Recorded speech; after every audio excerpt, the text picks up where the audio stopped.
হজ করে কাবা ঘরে খোদার সৃষ্টি পুতুল, হজ করে কাবা ঘরে খোদার সৃষ্টি পুতুল।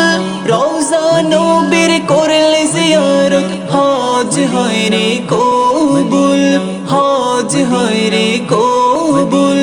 হজ করে কাবা ঘরে খোদার সৃষ্টি পুতুল, রওজা নবীর করলে জিয়ারত হজ হয় রে কবুল, হজ হয় রে কবুল। যাহার প্রেমে সর্বসৃষ্টি তাহার দিওয়ানা, যাহার প্রেমে সর্বসৃষ্টি তাহার দিওয়ানা। সে তো তুমি ভাগ্যবতী সোনার মদিনা, আমার প্রাণের মদিনা।